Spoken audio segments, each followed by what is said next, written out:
Muslim Story. Des histoires pour apprendre. Le hijab et la jeune fille.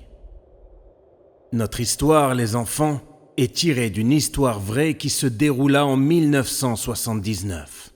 Nous allons découvrir ensemble, Inch'Allah, le récit exceptionnel d'une jeune fille qui s'appelle Hala Atik. Et son histoire nous est racontée directement par sa nièce, Marwa Atik. Alors les enfants, écoutez bien son histoire.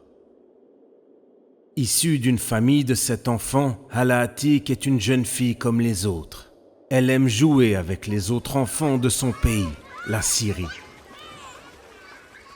Le pays dans lequel elle a grandi et où elle vit avec sa famille. Leur situation étant difficile, le père rêve de quitter la Syrie afin de leur offrir une vie meilleure. Après de nombreuses tentatives, c'est en 1979 que se fera le grand départ pour cette famille.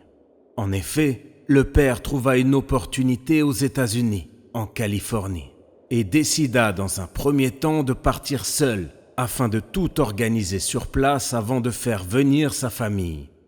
Après de grands efforts et de nombreux sacrifices, il put enfin faire voyager sa famille pour le rejoindre. Alors la maman et les 7 enfants quittèrent leur pays, la Syrie, dans le but de démarrer une nouvelle vie aux États-Unis. Ils entamèrent un long et pénible voyage, avec une escale à New York, puis une correspondance à Chicago, avant de pouvoir finalement arriver en Californie. La première étape de leur voyage fut très longue et fatigante. Ils montèrent dans le premier avion en Syrie pour atterrir à New York. VNC, préparez-vous pour le décollage.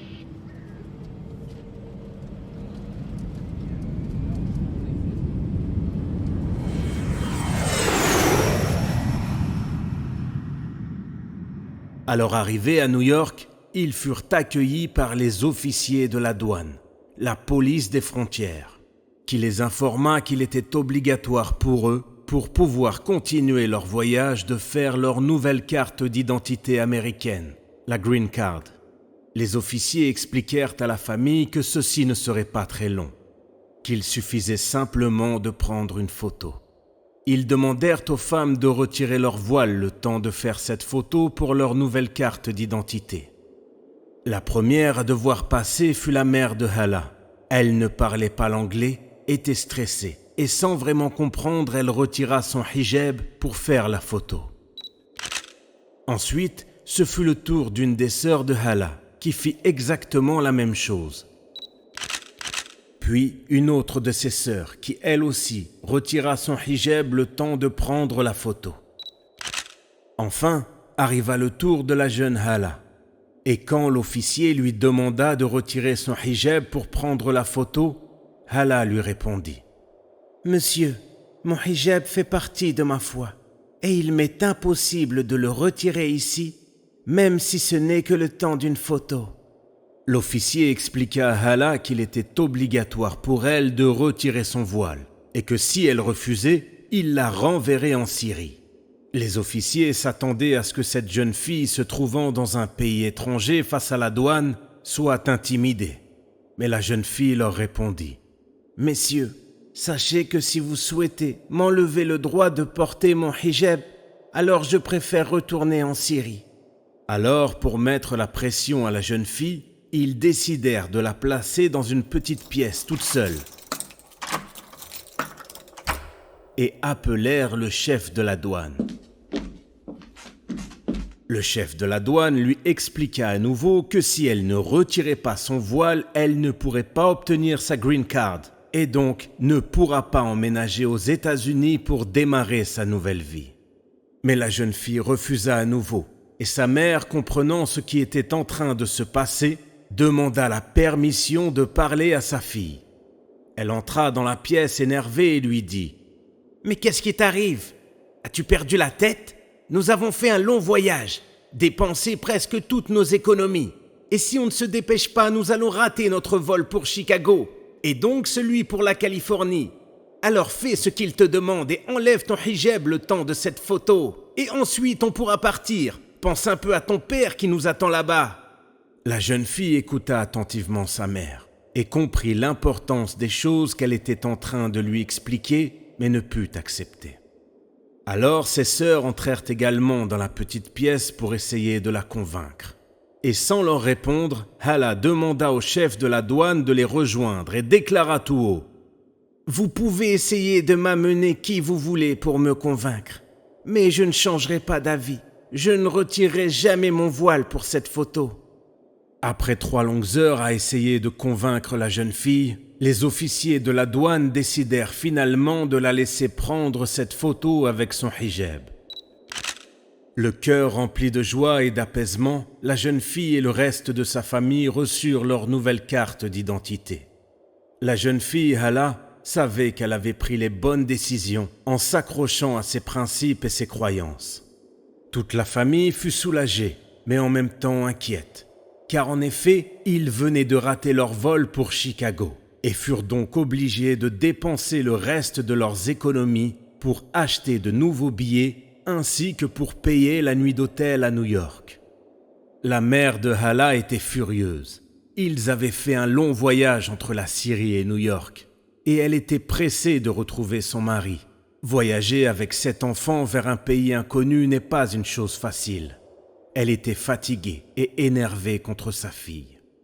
Le lendemain, ils montèrent dans l'avion pour Chicago et ensuite ils prirent leur dernier avion à destination de Los Angeles en Californie. La famille n'ayant aucun moyen de contacter le père, personne ne les attendait à l'aéroport quand ils arrivèrent en Californie.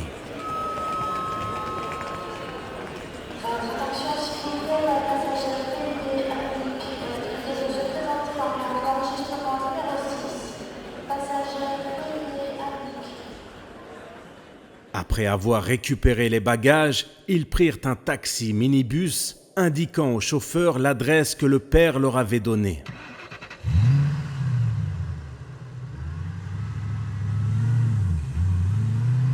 Le taxi les déposa devant une belle petite maison et la maman, qui débordait de joie, monta les 3 marches pour frapper à la porte de la maison. La porte s'ouvrit. Et la famille découvrit le père en larmes, avec un visage marqué par le chagrin. Le père, en état de choc, ne cessa de les prendre dans ses bras les uns après les autres, en répétant sans cesse ces paroles. « Alhamdulillah, vous êtes en vie. Alhamdulillah, vous êtes vivant. Alhamdulillah, vous êtes en vie. Alhamdulillah. » La famille ne comprenait pas la réaction du père. Pour eux, c'était un moment de joie, mais le père semblait avoir été touché par un drame. Et même si d'un coup la joie se mit à rayonner sur son visage, les marques de la tristesse étaient visibles. Ce papa, qui d'habitude ne montrait pas trop ses émotions, était là devant eux, pleurant comme un enfant. Alors la maman de Hala lui dit: « Que t'arrive-t-il ? On dirait qu'un drame est arrivé. Et pourquoi nous ne serions pas en vie ?» Le père rassembla ses forces pour se calmer et lui répondit: « L'avion sur lequel vous étiez censé embarquer s'est écrasé et les 271 passagers sont tous décédés. »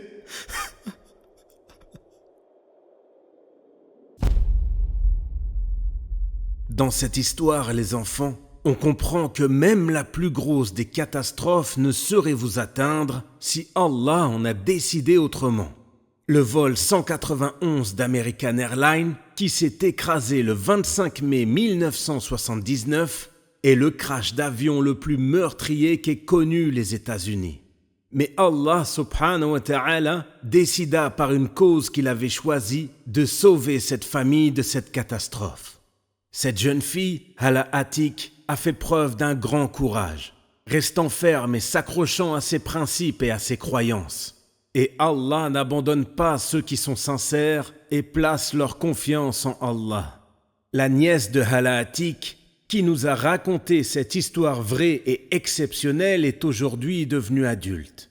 Elle a tellement été touchée par cette histoire qu'aujourd'hui elle possède une boutique qui vend des hijabs. Alors les enfants, placez votre confiance en Allah et n'oubliez pas qu'il gère et décide de toutes choses. J'espère que cette histoire du hijab et de la jeune fille vous a plu les enfants. Et je vous dis à bientôt pour de nouvelles histoires, Inch'Allah. Assalamu alaikum wa rahmatullahi wa barakatuh. Raconte-moi une histoire, Abby. Abby, raconte-moi une histoire, s'il te plaît. Une histoire.